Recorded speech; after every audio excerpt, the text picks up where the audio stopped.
సహోదరులారా, నా ప్రియమైన సహోదరులారా, సాయంత్రం 5వ తారీఖు కదా, ఆల్ నైట్ ఉంది.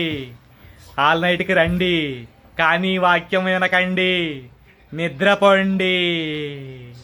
వాక్యం విన్నారంటే మీరు యేసు ప్రభు బిడ్డలైపోతారు, వినలేదంటే నా బిడ్డలవుతారు.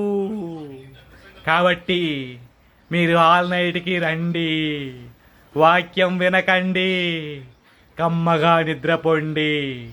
ఒకవేళ వచ్చిన ఆలోచనలు మాత్రం మీ ఇంటి దగ్గర పెట్టుకోండి.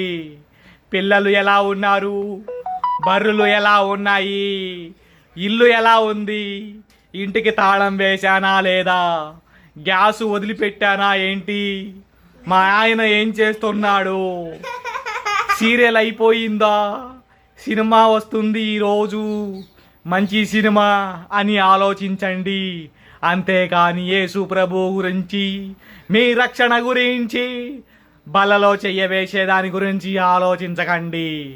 మీరు ఎలా ఉన్నా బలలో చెయ్య వెయ్యండి, అప్పుడు మీకు ఏం కాదు. అన్ని వాక్యాలన్నీ అబద్ధాలు చెబుతాయి, నేను మాత్రమే మీకు నిజాలు చెప్తాను. మిమ్మల్ని బాగు చేసేవాడిని నేనే. మా ఇంటికి తీసుకెళ్తా మిమ్మల్ని నరకానికి.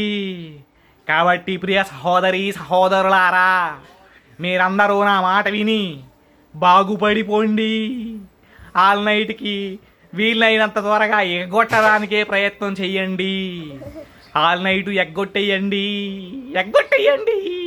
సీరియళ్ళు చూసుకోండి, సినిమాలు చూసుకోండి, ఈరోజు బాగా నిద్రపోండి.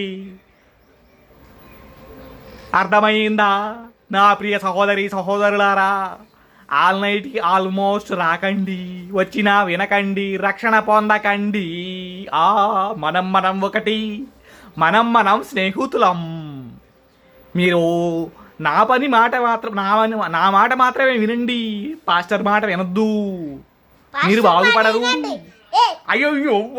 అయ్యయ్యో మీరు అలా బాగుపడిపోకండి.